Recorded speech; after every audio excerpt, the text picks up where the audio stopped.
ನಮಸ್ತೆ ಸ್ನೇಹಿತರೆ. ಶಿವ ಮತ್ತು ಗಣೇಶನ ಸಂಬಂಧವು ಆಳವಾದ ಭಕ್ತಿ ಮತ್ತು ದೈವಿಕ ಪ್ರೀತಿಯಿಂದ ಕೂಡಿದ್ದು, ತಲೆಮಾರುಗಳಿಂದ ರವಾನಿಸಲ್ಪಟ್ಟ ಕಥೆಗಳಿಂದ ತುಂಬಿದೆ. ಈ ಕಥೆಗಳಲ್ಲಿ ಒಂದು ನಮ್ರತೆ, ಭಕ್ತಿಯ ಶಕ್ತಿ ಮತ್ತು ದೈವಿಕ ತತ್ವಗಳನ್ನು ಗೌರವಿಸುವ ಅಗತ್ಯತೆಯ ಬಗ್ಗೆ ಅದರ ಆಳವಾದ ಪಾಠಕ್ಕಾಗಿ ಎದ್ದು ಕಾಣುತ್ತದೆ. ಅತ್ಯಂತ ಬಲಿಷ್ಠ ಯೋಧ ಶಿವನು ಸಹ ತನ್ನ ಮಗ ಗಣೇಶನ ಬುದ್ಧಿವಂತಿಕೆ ಮತ್ತು ಆಶೀರ್ವಾದಗಳಿಗೆ ಹೇಗೆ ತಲೆಬಾಗಬೇಕಾಯಿತು ಎಂಬುದರ ಕಥೆಯಿದು. ಈ ಕಥೆಯು ಒಂದು ಮಹತ್ವದ ಘಟನೆಯ ನಂತರ ಪ್ರಾರಂಭವಾಗುತ್ತದೆ. ಗಣೇಶನು ಆನೆಯ ತಲೆಯೊಂದಿಗೆ ಪುನರುತ್ಥಾನಗೊಂಡ ಕ್ಷಣ, ದೈವಿಕ ಲೋಕಗಳ ಚಲನಶೀಲತೆಯನ್ನು ಶಾಶ್ವತವಾಗಿ ಬದಲಾಯಿಸಿದ ಕ್ಷಣ.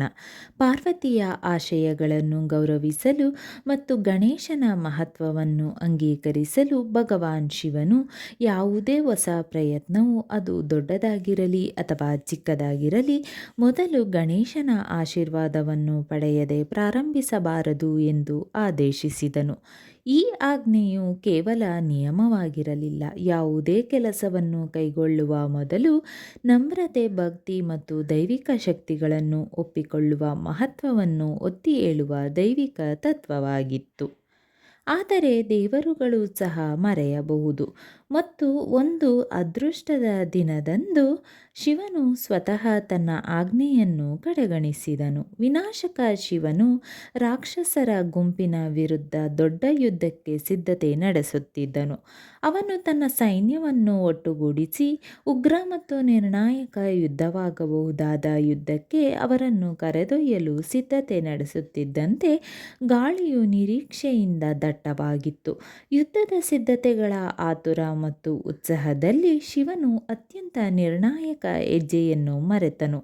ಗಣೇಶನನ್ನು ಪೂಜಿಸುವುದು ಮತ್ತು ಹೊರಡುವ ಮೊದಲು ಅವನ ಆಶೀರ್ವಾದವನ್ನು ಪಡೆಯುವುದು. ತನ್ನ ಸೈನ್ಯವನ್ನು ಸಿದ್ಧವಾಗಿಟ್ಟುಕೊಂಡು ಶಿವನು ಯುದ್ಧಭೂಮಿಗೆ ಪ್ರಯಾಣ ಬೆಳೆಸಿದನು. ಅವನ ಆಲೋಚನೆಗಳು, ತಂತ್ರಗಳು ಮತ್ತು ಸನ್ನಿಹಿತವಾದ ಘರ್ಷಣೆಯಿಂದ ತುಂಬಿದವು. ಆದರೆ ಪ್ರಯಾಣ ಸುಗಮವಾಗಿರಲಿಲ್ಲ. ಯುದ್ಧ ಮೆರವಣಿಗೆ ಮುಂದುವರೆದಂತೆ ವಿಪತ್ತು ಸಂಭವಿಸಿತು. ಶಿವನ ಭವ್ಯ ಯುದ್ಧ ರಥದ ಚಕ್ರ ಇದ್ದಕ್ಕಿದ್ದಂತೆ ಮುರಿದು ಇಡೀ ಸೈನ್ಯವನ್ನು ಹಠಾತ್ತನೆ ನಿಲ್ಲಿಸಿತು. ಮೊದಲಿಗೆ ಸಣ್ಣ ಹಿನ್ನಡೆ ಎಂದು ತೋರುತ್ತಿದ್ದುದು ಶೀಘ್ರದಲ್ಲೇ ಇನ್ನೂ ಹೆಚ್ಚಿನದನ್ನು ಬಹಿರಂಗಪಡಿಸಿತು. ಅದು ದೈವಿಕ ಸಂಕೇತ. ಸದಾ ಬುದ್ಧಿವಂತ ಮತ್ತು ಗ್ರಹಣ ಶಕ್ತಿಯುಳ್ಳ ಶಿವನಿಗೆ ಇದು ಸಾಮಾನ್ಯ ಆಘಾತವಲ್ಲ ಎಂದು ಬೇಗನೆ ಅರಿವಾಯಿತು. ಇದು ಒಂದು ಜ್ಞಾಪನೆಯಾಗಿತ್ತು. ತನ್ನದೇ ಆದ ಆಜ್ಞೆಯ ಮಹತ್ವವನ್ನು ನೆನಪಿಸಿಕೊಳ್ಳಲು ಒಂದು ದೈವಿಕ ಹಸ್ತಕ್ಷೇಪವಾಗಿತ್ತು. ಆ ಕ್ಷಣದಲ್ಲಿ ಶಿವನು ತನ್ನ ತಪ್ಪನ್ನು ಅರಿತುಕೊಂಡನು. ಈ ಮಹತ್ವದ ಪ್ರಯಾಣವನ್ನು ಪ್ರಾರಂಭಿಸುವ ಮೊದಲು ಗಣೇಶನನ್ನು ಗೌರವಿಸಲು ಅವನು ಮರೆತಿದ್ದನು. ತನ್ನ ಮೇಲ್ವಿಚಾರಣೆಯ ಗಂಭೀರತೆಯನ್ನು ಅರ್ಥಮಾಡಿಕೊಂಡ ಶಿವನು ತಕ್ಷಣವೇ ತನ್ನ ಸೈನ್ಯವನ್ನು ನಿಲ್ಲಿಸಲು ಆದೇಶಿಸಿದನು. ಅಲ್ಲಿಯೇ ಯುದ್ಧದ ಹಾದಿಯಲ್ಲಿ ಅವನು ಒಂದು ಬಲಿಪೀಠವನ್ನು ಸ್ಥಾಪಿಸಿ ಗಣೇಶನನ್ನು ಪೂಜಿಸಲು ಆಚರಣೆಗಳನ್ನು ಪ್ರಾರಂಭಿಸಿದನು. ಶಿವನು ತಾನು ಹೆಸರುವಾಸಿಯಾಗಿದ್ದ ಎಲ್ಲ ವಿನಮ್ರತೆ ಮತ್ತು ಭಕ್ತಿಯಿಂದ ಗಣೇಶನ ಆಶೀರ್ವಾದವನ್ನು ಪಡೆಯಲು ಪೂಜೆಯನ್ನು ಮಾಡಿದ ಕಾರಣ ಯುದ್ಧಭೂಮಿ ಸಿದ್ಧತೆಯನ್ನು ಸ್ಥಗಿತಗೊಳಿಸಲಾಯಿತು. ಈ ಪೂಜೆಯು ಕೇವಲ ಔಪಚಾರಿಕ ಕ್ರಿಯೆಯಾಗಿರಲಿಲ್ಲ. ಇದು ಅತ್ಯಂತ ಬಲಿಷ್ಠರೂ ಸಹ ನಿರ್ಲಕ್ಷಿಸಲಾಗದ ದೈವಿಕ ಕ್ರಮದ ಪ್ರಾಮಾಣಿಕ ಅಂಗೀಕಾರವಾಗಿತ್ತು. ಪೂಜೆ ಪೂರ್ಣಗೊಂಡ ನಂತರ ಗಣೇಶನು ಸಂತೋಷಪಟ್ಟನು. ಅವನ ಆಶೀರ್ವಾದಗಳು ದೊರೆತವು ಮತ್ತು ಶಿವನ ಪ್ರಯಾಣಕ್ಕೆ ಅಡ್ಡಿಯಾಗಿದ್ದ ಅಡೆತಡೆಗಳು ಕಣ್ಮರೆಯಾದವು. ರಥದ ಚಕ್ರವನ್ನು ಸರಿಪಡಿಸಲಾಯಿತು ಮತ್ತು ಯುದ್ಧದ ಹಾದಿಯನ್ನು ತೆರವುಗೊಳಿಸಲಾಯಿತು. ಗಣೇಶನ ಆಶೀರ್ವಾದದಿಂದ ಚೈತನ್ಯಗೊಂಡ ಶಿವ ಮತ್ತು ಅವನ ಸೈನ್ಯವು ಹೊಸ ಚೈತನ್ಯ ಮತ್ತು ಆತ್ಮವಿಶ್ವಾಸದಿಂದ ತಮ್ಮ ಮೆರವಣಿಗೆಯನ್ನು ಮುಂದುವರಿಸಿತು. ಅವರು ಕೊನೆಗೂ ಯುದ್ಧಭೂಮಿಯನ್ನು ತಲುಪಿದಾಗ ಅಲೆಗಳು ಅವರ ಪರವಾಗಿ ತಿರುಗಿದವು. ಒಂದು ಕಾಲದಲ್ಲಿ ಭೀಕರವಾಗಿ ಕಾಣುತ್ತಿದ್ದ ರಾಕ್ಷಸರು ಶಿವನ ಪಡೆಗಳಿಗೆ ಸರಿಸಾಟಿಯಾಗಿರಲಿಲ್ಲ. ಗಣೇಶನ ಆಶೀರ್ವಾದದೊಂದಿಗೆ ಶಿವನು ತನ್ನ ಸೈನ್ಯವನ್ನು ಅದ್ಭುತ ವಿಜಯದತ್ತ ಕೊಂಡೊಯ್ದು ರಾಕ್ಷಸರನ್ನು ಸೋಲಿಸಿ ಶಾಂತಿಯನ್ನು ಪುನಃ ಸ್ಥಾಪಿಸಿದನು. ಈ ಕಥೆಯು ವಿನಮ್ರತೆಯ ಮಹತ್ವ ಮತ್ತು ದೈವಿಕ ತತ್ವಗಳನ್ನು ಗೌರವಿಸುವ ಅಗತ್ಯವನ್ನು ಪ್ರಬಲವಾಗಿ ನೆನಪಿಸುತ್ತದೆ. ಅದು ಯಾರ ಶಕ್ತಿ ಅಥವಾ ಸ್ಥಾನಮಾನವೇ ಆಗಿರಲಿ, ವಿನಾಶದ ದೇವರು ಶಿವ ಕೂಡ ಗಣೇಶನ ಆಶೀರ್ವಾದಗಳ ಮಹತ್ವವನ್ನು ಒಪ್ಪಿಕೊಳ್ಳಬೇಕಾಗಿತ್ತು. ನಮ್ಮ ಮಹತ್ವಾಕಾಂಕ್ಷೆಗಳು ಎಷ್ಟೇ ದೊಡ್ಡದಾಗಿದ್ದರೂ ಅಥವಾ ನಮ್ಮ ಕಾರ್ಯಗಳು ಎಷ್ಟೇ ತುರ್ತು ಆಗಿದ್ದರೂ ದೈವಿಕ ಮಾರ್ಗದರ್ಶನ ಮತ್ತು ಆಶೀರ್ವಾದಗಳನ್ನು ಪಡೆಯಲು ಒಂದು ಕ್ಷಣ ತೆಗೆದುಕೊಳ್ಳುವುದು ಬಹಳ ಮುಖ್ಯ ಎಂದು ಇದು ನಮಗೆ ಕಲಿಸುತ್ತದೆ. ಇದು ನಮ್ರತೆ, ಭಕ್ತಿ ಮತ್ತು ಅತ್ಯಂತ ಬಲಿಷ್ಠರು ಸಹ ದೈವಿಕ ಆದೇಶವನ್ನು ಗೌರವಿಸಬೇಕು ಎಂಬ ತಿಳುವಳಿಕೆಯ ಪಾಠವಾಗಿದೆ. ನಾವು ಗಣೇಶ ಚತುರ್ಥಿಯನ್ನು ಆಚರಿಸುವಾಗ ಈ ಕತೆ ಆಳವಾಗಿ ಪ್ರತಿಧ್ವನಿಸುತ್ತದೆ.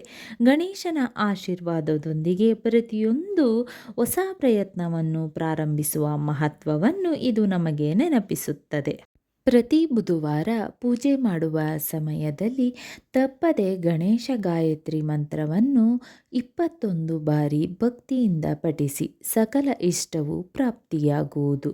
ಮಂತ್ರ ಈ ರೀತಿ ಇದೆ: ಓಂ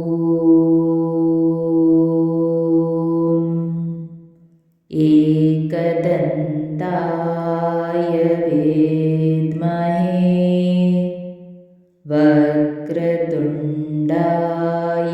ಧೀಮಹಿ ತನ್ನೋ ದಂತಿ ಪ್ರಚೋದಯಾತ್. ಓಂ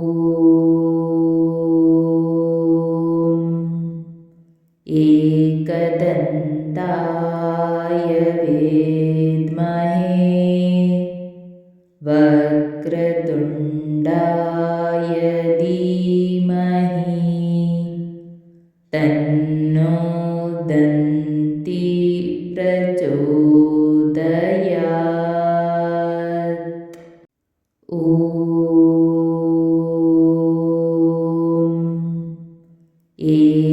ಏಕದಂತಾಯ ವಿದ್ಮಹೇ ವಕ್ರತುಂಡಾಯ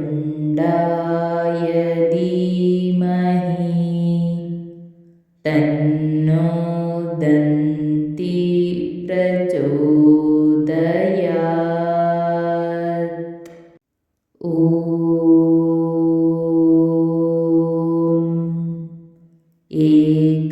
ಏಕದಂತಾಯ ವಿದ್ಮಹೇ ವಕ್ರತುಂಡಾಯ ಧೀಮಹಿ ತನ್ನೋ ದಂತಿ ಪ್ರಚೋದಯಾತ್. ಓಂ